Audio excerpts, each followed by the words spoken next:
Hey everyone, this is your host, Ergo Josh, and welcome to the Art Food Podcast. That's the name I've given it, and I hope I stick with it. I think it's going to be a pretty good name for what we're going to talk about in the next several weeks to come. But today, as you've seen in the thumbnail, if you're watching this on YouTube, or the title, if you're watching this anywhere else, we are going to talk about art style. And really any style, because I want this to be something that's useful to any creator, really, not just for digital art or visual art, but anything in between. So art style, a style, what is that? So a style is basically what makes your work unique. It can be done in different ways, it can be shown in different ways, but it's basically what makes you unique. And it's something that is super coveted in the art world. I see most people are extremely concerned. What is my art style? How do I get one? And they feel bad because they don't have it.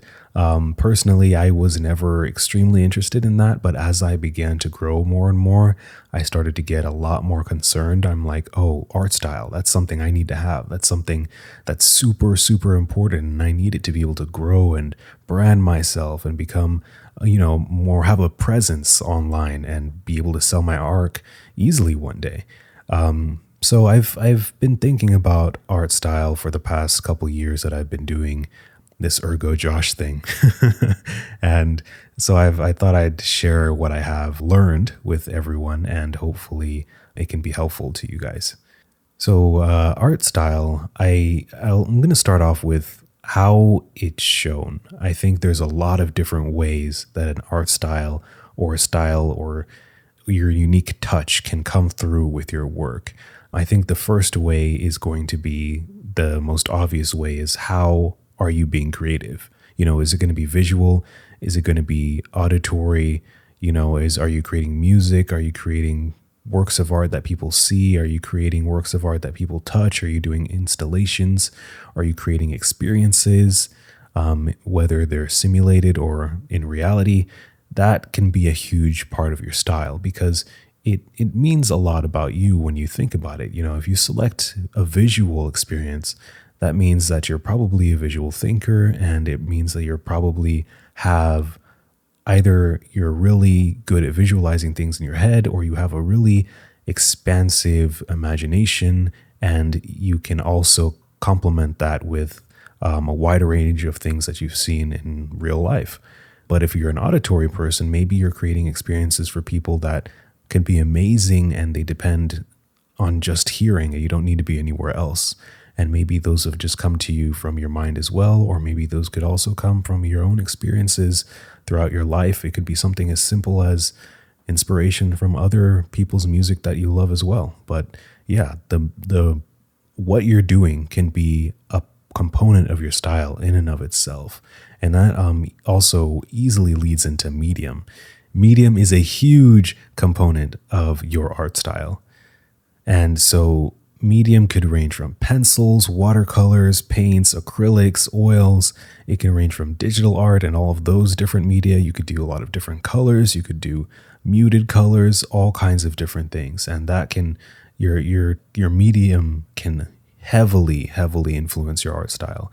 And that can be something that is one of the easiest ways, if you're a visual artist like me, to kind of differentiate yourself from other people. I like to use a lot of, I started out doing a lot of pencil and graphite drawings, and that was huge. If you do a lot of pencil work, then you're going to stand out because, your stuff doesn't have color, but it has a very rich textured feeling to it. Whereas if you're an oil painter, then it's going to be very smooth, and it's going to be very realistic, and it's going to seem very lifelike and vivid. And then another thing I've noticed is that technique is a huge way to show your style. So this can be something that differentiates people within the same thing that they're creating, within the same technique, within the same medium, and then they can also have a different technique. So how they hold the brush, or how they hold the pencil, and how they make their strokes. And, some people that I really like, for example, Kushinaviliya, I love his work because he's extremely detailed with his strokes. Every single stroke is so minimalistic, but it's extremely informative all of the different portraits that he does, even though they carry such simple line work. Some people actually go as far as to criticize him for just doing super simple stuff and wondering why he gets so much attention for it, but it's because that's really all he needs. Whereas some people, I can't remember her name. I'm actually going to see if I can look it up while I'm talking, but their strokes can be incredibly wild and all over the place. And it just makes them, stand out a lot because it looks messy at first, but at the end of the day, it becomes more and more and more refined. Okay, on Instagram, her name is Eliza, Eleeza. Her sketches are extremely all over the place, but they're so rich and have so much form to them, and it's completely different from Kushinavillia's. But if they were to both use a pencil, you could still clearly tell their style apart. Going from there, another way I think that style shows is subject matter. So for me, this is something that I also it's very obvious with me. What I like is to draw people, especially faces. That's what I love to do. That's what I love to draw. And I think subject matter is not just what you do. I think it really can be part of your own personality. I think if you're into drawing landscapes and you're into drawing nature, that can really identify who you are and make people, find you faster when they want specific things. I've never worked in the industry in this way, but I've heard and found that people who are continually doing one specific type of subject matter, whether it's robots, whether they're doing landscapes or characters, they will become very good at that. And then people will come find them for those things and hire them. And if they become one of the best in the world, well, then you don't have to learn anything else. You can just keep doing that one thing that you do, that subject matter that you love so much, and you'll be fine. You'll always find work, or work will find you. So subject matter is a huge part of your style. Another part that I've also come across is exaggerated proportions or colors. So basically pulling apart and manipulating the fundamentals. An artist, I'm not going to take the time to try and find them again, but some artists I've noticed love to draw really small heads and then really big feet. Some artists love to use extremely punchy neon colors. I mean, look at Ross draws with his color dodge. But then you have a lot of, I've seen this happen, a lot of anime or manga artists love to use desaturated colors, and that can be a thing that defines your style. So the way you use colors and the way you push and pull proportions and anatomy and different things like that can really, really emphasize who you are and your own personal mark in your artwork. Another thing that is, and I have a huge list that I've wrote out if you haven't already guessed, but this is also what you decide to remove or add into your work. So some people don't necessarily, it's not that they're not able to draw certain things, but they just remove it. So, for example, I remember seeing a piece of art today that just had, I think it was last night, that they had a portrait and they had the hand, but the hand was cut from the rest of the arm, and it was just the floating hand there. And so that could be something that they could use to, emphasize their emotions or emphasize movement or tell a story without necessarily needing to draw the whole entire body connected to it. Another thing is you'll see in most anime and manga is they'll omit a lot of the features of the face to the point where, it's just unmistakably anime or manga style. Like the nose, for example, is often 2 lines or just a dot or 2 dots sometimes. A lot of times the mouth will be 2 lines with, instead of 1 line, they'll just have a break in the middle and it'll look like 2 lines. And so that's something that you can do to characterize yourself further apart from other people. And I think with this, it's important to start introducing the idea that a lot of these things are done intentionally, but some of them can be done unintentionally. And that really depends on your own skill level and experience level. A lot of the times, this also goes into my last topic as well. Areas where you struggle can also be a huge play of how you represent yourself in the creative space. A lot of times there'll be an area that you struggle with that you decide to get rid of, and that can be part of your own artistic touch. However, depending on how young you are in your experience level, that can be something that might not be a good thing for you to do. So, for example, for me, color is something I've really worked with, and it's tough to know if, like, should I just, not do color because it's so difficult for me to learn and understand, or should I keep trying to learn it and eventually have it in my style because it's just something that I haven't spent the time learning. But the further and further I go in my art career, I'm realizing color isn't really necessary for me to not only feel super fulfilled with my work, but to tell the story that I want to tell. But I'm still trying my best to experiment with color more because I know that I haven't done enough yet with color. Most of my art experience has just been with that, rendering portraits and pencil and paper. And I really want to start playing with color. And at least I'm getting a feeling now that I'm definitely going to see myself doing very limited color palettes at the very least. I'm very intrigued with using at least two different colors when I'm doing my portraits or my artwork. So I'm very excited about realizing that, and I'm going to continue to push forward. But it's something that I've taken the time, and I'm aware that, okay, yes, I can be successful without using color, but I'm not going to cut it out of my studies because I haven't spent enough time with it. So in your case, you might be in the same scenario where you do something or you remove something from your art because you're not comfortable with it, or it's just not fun for you, and you want to study it because you're not too sure if that's something that you should completely give up. But other times you may have done so much work and you're widely recognized for that type of work that you don't really need to push into that area of experience with your art. So for example, I'm not a comprehensive fan of like James Jean's artwork, but he draws a lot of very soft characters with young faces and young proportions, and also a lot of flowers and nature and fantasy kind of things. But I don't really expect, no one really goes around asking him to draw very old people. No one really goes around asking him to draw technology or mechs and stuff like that. No one really expects that. And he probably doesn't draw it because he probably isn't very interested in that kind of stuff. And whether or not he has a lot of experience in that kind of thing, I think he's at that point where he doesn't even need to say that he should study it because he's already extremely developed and he's well known for what he does. Now, he may or may not have that experience. He's definitely has the years behind him to have played with everything like that. But even whatever he doesn't know now, it's something that he can decide if he wants to study in the future or not. But another facet to this is the fundamentals. When it comes to the fundamentals, it's almost always that you should dabble in that thing, which is why I was talking about color.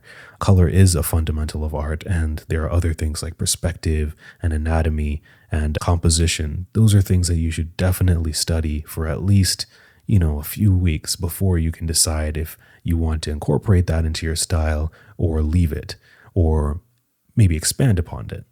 And that's another thing. If you want to be able to exaggerate things and manipulate proportions and push colors or subtract colors, you really do need to study color a little bit, or study those anatomical parts of whatever you're studying, like the body or mechs, or how things work in the electronic industry. Just having a good idea of how things are put together and where wires go and how fans might be helpful on this design, where these tubes should be, and all of that kind of stuff.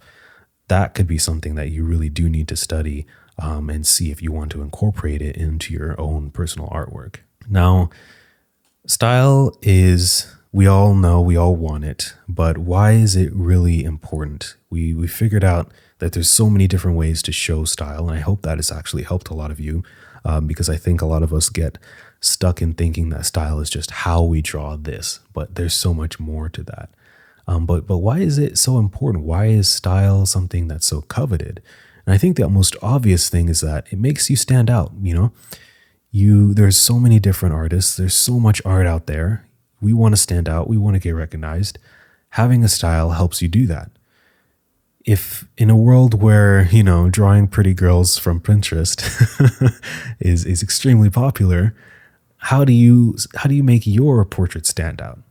That's something that I think everyone is immediately conscious of, because when you start putting yourself out there on these platforms, you want to be recognized for the hard work that you've put in. So style is definitely, you're correct if you've ever been wondering this. It is definitely a way to put yourself out there and stand out. Another reason why it's really important is because it gets really easy sometimes when, art block is a serious problem for a lot of artists. When you have a style, it's not so hard to come up with your next thing. When, let's say for me, my style is definitely rooted in people, characters. It's definitely rooted in expressions, and definitely rooted in understanding form and 3D people and not just a 2D representation. And so it's not very hard for me to figure out what I want to draw next. At the end of the day, I can always come back and just find, what's popular, what's the next movie coming out, and draw a character from there. So having a style does help when it comes to creating artwork on a regular basis, and it helps you actually become more creative, because you can look at something and say, well, maybe I don't have an idea right now, but if I were to just do this or follow this trend, or, how the draw this in your style things have come out, you can create something unique just for the sake of, and it's unique for the sake of being in your style. So that's another really good reason to have a style. And the last reason I thought of was that it makes you proud of your own work. When you draw something and it's from you and you don't really use reference too much other than, maybe the realistic photo of a few things here and there, you feel like it's yours. It's yours. You can sell it. You're proud that somebody is interested in something that came from you and no one else. It just adds that extra satisfaction to it. It's confidence boosting, it's ego stroking, it's everything. It really feels great to make something that other people love, and that a big part of why they love it is come from you. And so I think those are definitely some of the main reasons why people are so interested in having a style, and why it is important to have one. And if you don't have one, or if you don't think you have one, I don't want you to think that you're completely like stuck. I don't want you to feel like, oh my God, this is huge and I don't have it. I'm freaking out right now. But you shouldn't, because I'm going to tell you a little bit about how you should find it. Even though I don't feel like I found mine, I'm definitely in a place where I feel like I'm on track to either not needing to really worry about it or find it very, very soon. And as a matter of fact, a lot of people already do think I have one. A lot of people actually ask me, oh, how did you find your style? And I'm like, I wouldn't say I found it. I don't think I've had this eureka moment. I'm surprised you think I have one. And then some people are like, oh, I recognize this so quickly that it was yours. And I'm like, how? It really doesn't make sense to me. But I think one of the first things that is just that it takes time, because it really depends on your fundamental knowledge. Like a kid that's 4 years old doesn't really have a style. They're just trying to represent things that they see in their mind as important, and they're just trying their best. And they really all can look very similar across many different kids, because they're just trying their best to draw something on paper. So it definitely takes time. Once you learn how to see things and observe things properly, and once you learn some of the fundamentals, and you can start to differentiate yourself and start doing 2D things, doing vibrant colors, start doing things in very realistic styles. There's a lot of different ways you can branch off, but it takes time to learn those fundamentals so that you learn in what ways can you push and pull things, and in what ways can you actually be unique. Because, if let's say you lived in only one country and you never looked at media, you would just dress like everyone else. But if you could have an ability to look at all the styles of the world, and look at all the clothing styles and all the cultural styles, then you could pick one, and based on your experiences picking up on all of those things, you would begin to select and choose things that you like, and you would feel closer to one thing and further from another thing, depending on your experiences with it and who you are uniquely as a person. And then your style would be so much more vivid and different and unique compared to if you haven't really seen much going on. So if you think back to your own life and think back to what you've seen so far, have you been exposed to a lot of stuff? And if you haven't, you should try and increase that as much as you can, because that's going to influence your style a lot. A lot of times, when you watch interviews and hear people talk about style or what influenced them, it's about stuff that they watched on TV.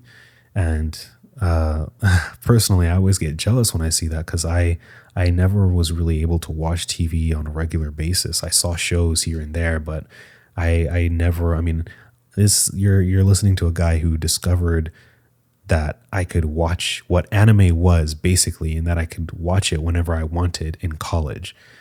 I didn't know Dragon Ball Z was an anime, quote unquote. I didn't know, Yu-Gi-Oh was considered an anime. I just thought those were shows like SpongeBob that were on TV sometimes, and I got to watch them, but I can never keep up with the story.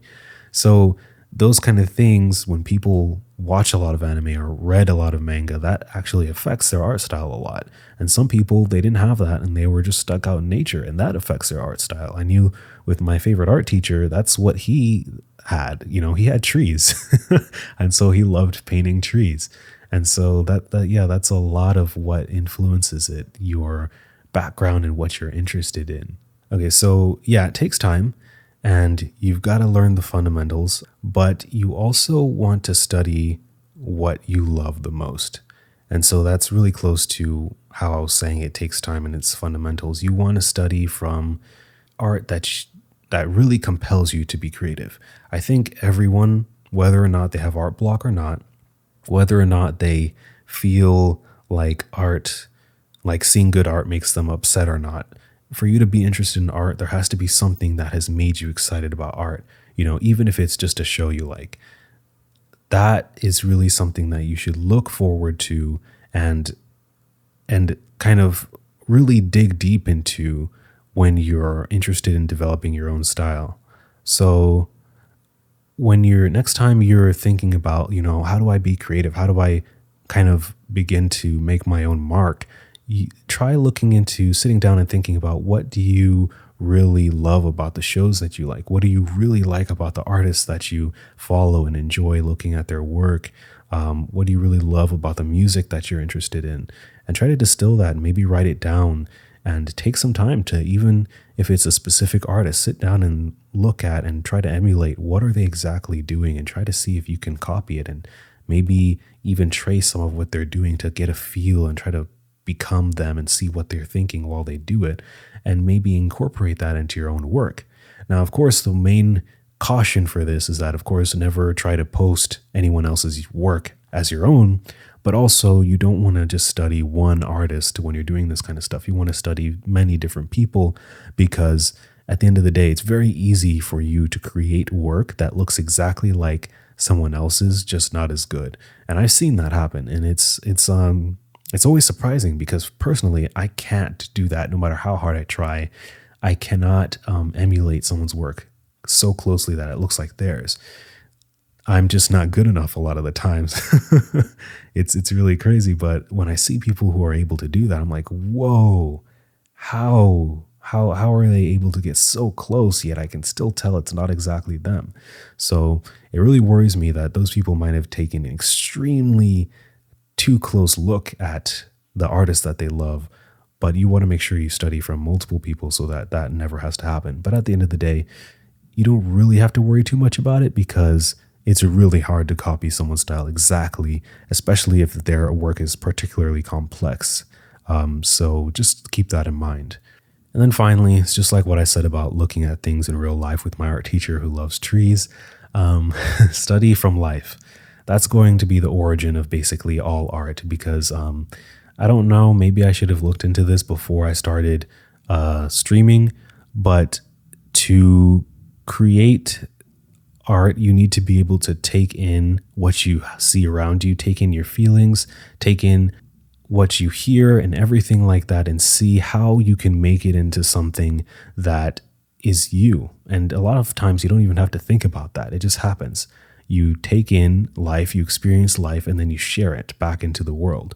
And so if you are doing that consciously, you're going to see and begin to take in a lot more details that are going to help you put a lot more meaningful information into the work you create, and it's going to relate more to people. So for example, if you're trying to, I just drew a meme on my Instagram page and that got the most likes of any of my pictures to date. But the reason it was so successful, I believe, is because of the emotion I was able to capture in the portraits that I drew. So because the only way I was able to capture those emotions was because I had been looking and seeing, okay, what is it about this emotion that is visual that I can perceive with my eyes? And so I went as far as to making those emotions with my face and feeling my face as I was doing that portrait, because I wanted to see, okay, what exactly is it that makes this person look like that? And I looked at how different character designs were done to emphasize those emotions without pushing it too much. And it's funny when you actually sit down and look at reality and then look at how other people have distilled that reality into a basic, more appreciable form, you learn a lot about what makes things, what makes a person happy, what makes a person angry. And so that's an example of how looking at reality can be a big part of helping you find your style, because you have so much more information to pull from when you're creating work. And one thing that I actually didn't have in my notes is one of the biggest things about a style is getting as much information into your brain, getting as much experience as you can while you can, and then pushing it out without using much reference. Reference is great for learning, and reference is really awesome to help you develop that mental library of content and images. But at the end of the day, at least for me, I found it so difficult to draw at the level that I like when I have a reference. I'm learning now that I need to really consciously say, okay, I'm observing the reference, but now I'm going to put it away and try to draw as much as I can and then work back and forth like that. So if you're having a hard time finding your style, I suggest that as an example for you to do, try to spend a specific amount of time learning as much as you can, but then stop, take away the reference and see what you can put on the paper, what you can put out there without referring too much for anything else. And then kind of work back and forth that way. If you're lacking in something, go study that, go see how to resolve that problem, go experience life, and then come back and see what you can do. And I think if you follow that process back and forth, the more you do it, the more interesting and rich your own stylistic decisions are going to be. And then continuing to go on with that vein of what you might be able to do if you're struggling is that check and see, are your fundamentals where they should be? A lot of the time, if you're doing characters that are not 2D, perspective and anatomy fundamentals are not where they should be. Even if you're doing something as simple, like even the most, as soon as it's 3D, as soon as something is 3D, you need to understand perspective. It doesn't matter how simple the drawing is or animation is, especially if you're doing animation. I mean, you really have to understand perspective at that point. So make sure you've studied those things and make sure you understand them if you're having trouble with your style, because it's the more you learn, it's not really a restriction. It's just keeping it in the back of your mind so that then you can begin to play with it later on. It's only when I feel like you're looking at something or you're trying to replicate something that it can make you really static. I've seen artists complain that it is possible, and I definitely agree, it is possible to be too focused on anatomy, too focused on perspective to where your characters, for example, are really stiff. But the more you have in the background that you've studied, the less it becomes something that you have to focus on, and it's more just an understanding that guides you into the creative process. And another thing is that it may not be super clear. And that's something that's big for me. A lot of people feel like they can tell that I have a style so much that they just go ahead and ask me, how did you find your style? Whereas to me, I'm like, I'm not prepared to answer that question. I'm not at a final place at all. But it may be something that you haven't noticed yet, because what happens when you improve your art skills is that you're always looking higher up. I think half of growing as an artist in your skill in any area is being able to recognize your level and being able to appreciate higher level work. I don't think you can get to a higher level without being able to appreciate an even higher level, or being able to get to a place where you can at least understand how that super high level of work was done and the things that they needed to know before they could make it. So that's definitely something that you should not be super worried about if it's not clear, because others might be able to see it before you, and you might be focusing on another level that you didn't even know you should have been aware of in the past. And again, if you're struggling, this can kind of go both ways. You might need to expose yourself to more art. You might need to take a break and look at more art, and go on ArtStation, go on Instagram, go on Pinterest, wherever you can find to browse a lot of art. Maybe go to museums and see art in person, see art that's created by a completely different type of genre or medium, and look at that and see what can you find in something that's completely opposite from your line of work, and see what can you find that you like in other types of work. And maybe that's something really important that you can bring into your work going forward. And then at the end of the day, no matter how much you're struggling, your style is going to evolve. That's something that I just realized with my most recent Instagram post, is that I'm done trying to consciously worry about my style being cohesive. I think it's more important to just continue to add more information to myself and develop more of a unique technique, that's fun, to add to how I approach different stages of my work, or how I approach detailing different things or representing different things the way I do. That's uniquely me. It's just going to evolve. So the art that I create now is going to be different from the art I create in 2 years. It doesn't have to be the same. Some people it is, but yours doesn't have to be. And a lot of time, again, with that topic of it not being clear to you, it might be that everyone else can still tell it's your work, but you might feel like it's completely different. But you can't really change you. You can't stop being you. You're always going to be you. So at the end of the day, it's always going to be your style. For me, I realized that although my style is developing more and more, it's still taking these random routes where it goes up and down, left and right.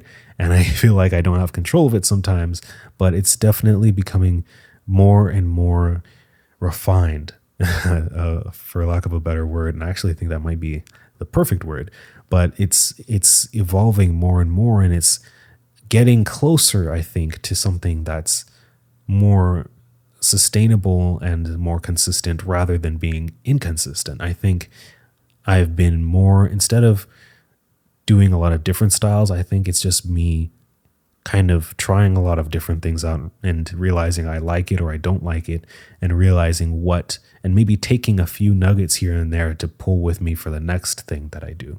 And I'm also really going back to some of the fundamentals again. For me, it's perspective and anatomy that I'm going back to. I haven't really delved into it at all beyond facial proportions and facial anatomy. I'm starting to look into the anatomy below the neck and starting to look into the perspective a lot more, and actually understanding where things should be in space, and understanding minor perspective that happens within just the distance between your ears. There's perspective that happens then, and understanding how perspective changes based on distance. And those are the things that I'm learning now that are really helping inform my style, because I feel like as soon as I can draw bodies as well as I can draw faces, my style is going to really leap so much closer to what I feel like is going to be making me a lot more fulfilled as an artist into the future.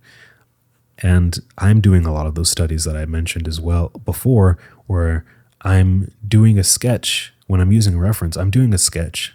And then what I'm actually doing is just getting rid of the reference and tracing over my own sketch and seeing, how do I make this really appealing to me in just my unique way and make it appealing to me? And, because I've realized I have an eye, I've developed an eye for an aesthetic that my followers like and I think is really good. It's just that I can't really make it every single time, but I have an eye for it. So I'm thinking, okay, if I get rid of the reference, how can I change this a little bit so that it's more towards what I would like for it to be? And I found that to be very successful. For example, one thing I struggle with is symmetry, but when I get rid of the reference, symmetry is really easy for me to do. It's like, okay, I'm just going to look at this the way I would look at it as if I was drawing it by myself. And I found those little details in the portrait can really, really get me confused. And when I get rid of the reference, it's a lot easier to get the symmetry down, or it's a lot easier to understand the form or make the form a little bit closer towards the, aesthetic head shape that I'm working with a lot recently, and to make it more appealing and more striking visually. And that's something that I think a lot of people can benefit from is, again, getting rid of the reference sometimes and taking the time to see what can you do and being bold. That's another thing. Like, it's not very fun to sit down without a reference and see what you can draw. I found when I test things and when I test sketchbooks and when I test different media, I scribble a lot. And I'm starting to wonder to myself, why don't I just draw an eye or a nose or something? I've drawn so many of those, but why don't I do that by myself? And I think it's because I'm scared to acknowledge to myself that I might not be able to draw those things as well as I know I can if I have a reference, and I don't want to disappoint myself. But I think that's limiting me, because I think if every time I was testing a piece of media, at least if I were to draw something tangible, like something representable, then it could be something really cool. It could be something really great. And I could have drawn that many more times. So I think being confident is a big part of developing your style. You have to take those little risks just for yourself. You don't have to do it for anyone else, but just for you. Take the risk of disappointing yourself and see what you can do without reference. See what you can do where you're at now. Yeah, something might be wonky here. For me, when I try to draw something, a lot of the times it's just I draw something completely off. When I draw a good eye in a cool perspective, it's always disappointing when you try to draw the rest of the face and you can't, because you just started with the eye. But it's good. It's good to see where you're at, and sometimes it's going to end up really cool, and sometimes it'll inspire you to do something else. And that thumbnail that you did when you're testing out a new marker might be something that you use the markers for to do a final piece of work. And that could be a really, really cool result. And you'd be able to share that with people, and you could continue to inspire people again and again, even beyond that. So yeah, get confident. A lot more easier said than done, I know, but it's really something I think every artist, every creative really needs to embrace, is that confidence of just, saying no to yourself and letting yourself loose and creating and just seeing what happens, and not having too much of an expectation, and allowing yourself to get that experience, to get that familiarity with yourself and the media and with your thoughts and your experiences, so that you can make a lot more interesting and meaningful work that can influence other people, because you never know how much your touch or your view on something is going to affect someone creatively, or whether it's just to do something different or greater for the world around them. So I hope that is extremely helpful for you.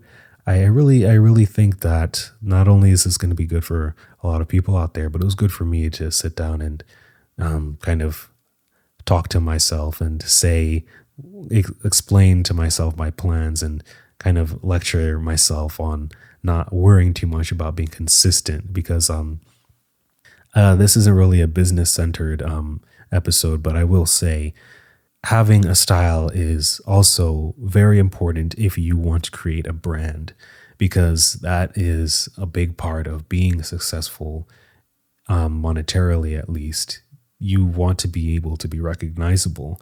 You want to have your work not only stand out, but have people be able to come back to it and have people know what to expect. That is a huge factor if you're a content creator. You want people to know what to expect. You want people to, routine and regularity is very important. And if people know that you do cyberpunk stuff, then that is a big deal. It's just like when I was talking about getting freelance jobs. If people know that you are the guy to go to for mechs, then that's going to help you out a lot. And so I think it's a good thing to kind of take a break, step away from that. Don't get too super focused on that, because if you're not making a portfolio, if you're not trying to get into an art school, if you're not looking for a job specifically at the moment, and you're still trying to get your skill up and you're still trying to just build an audience, then just let yourself loose and do what makes you happy, because that is going to drive you to an end for sure. And that's going to drive you to something that's going to be valuable to a lot of people, and just to not worry about being so cohesive, unless it's, again, something technical like a portfolio. But yeah, okay, I'm going to end it for real now.